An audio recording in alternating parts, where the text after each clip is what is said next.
So I looked in the newspaper for a job, and Squibb was advertising for somebody to work in the laboratory. So I said, aha, go back to my old career. And I sent them a letter. And happened I knew a lot of people fairly well up at Squibb. Told them I was applying for a job. And so I got an interview.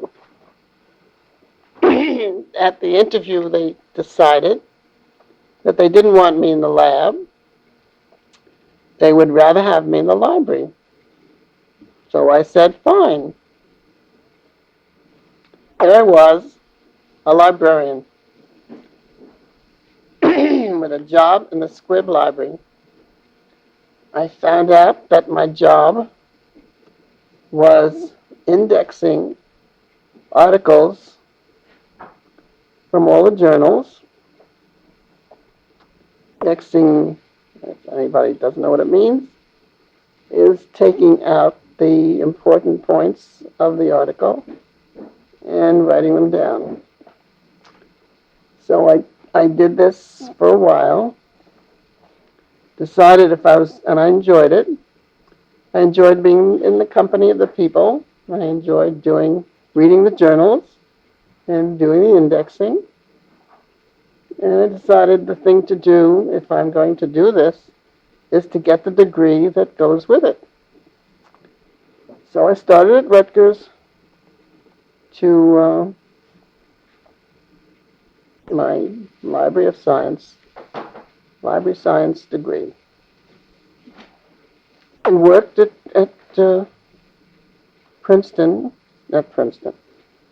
Squibb for 9 years, starting with indexing, and then creating bibliographies,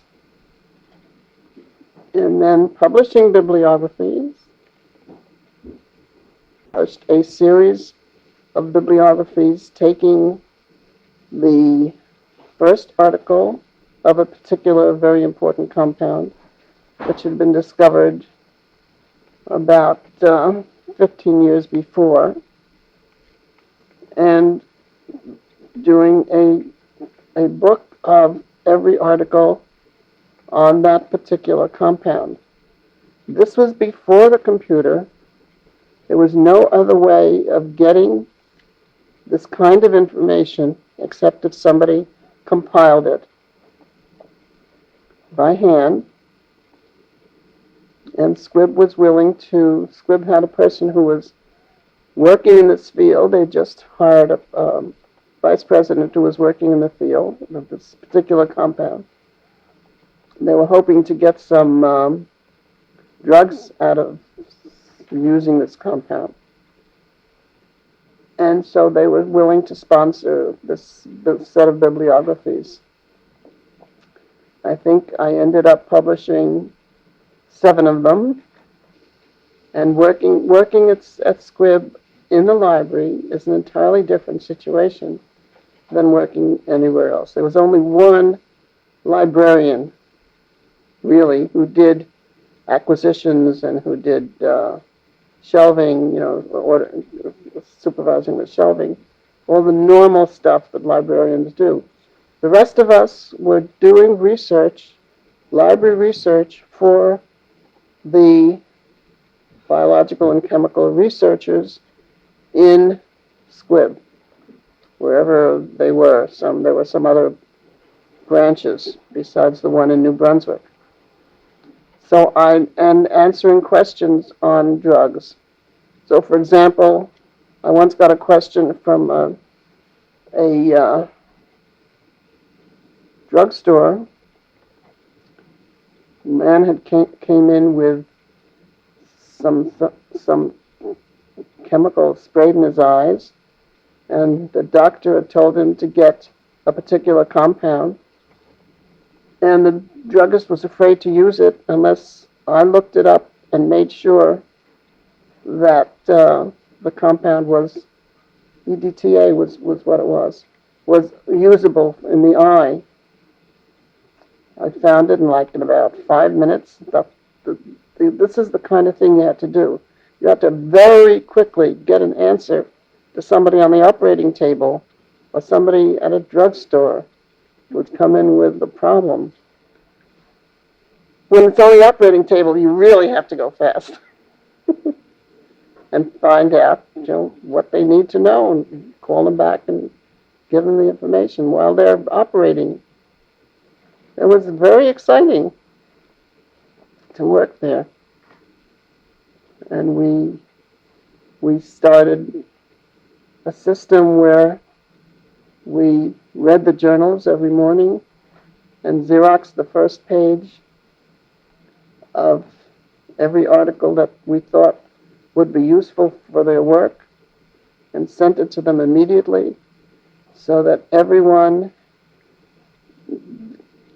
got the latest information from us on whatever it was they were working on. I got bonuses for that. We did this. Nobody had ever done that before.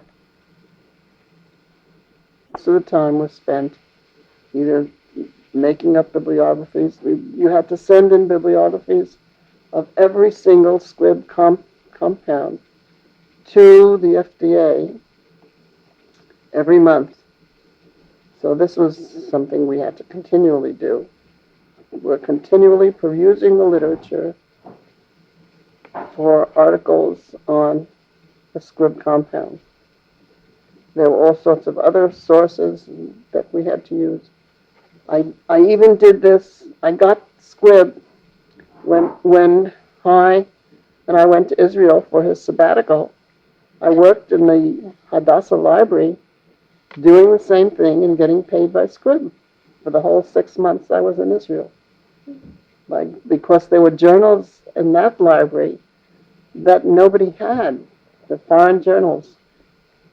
No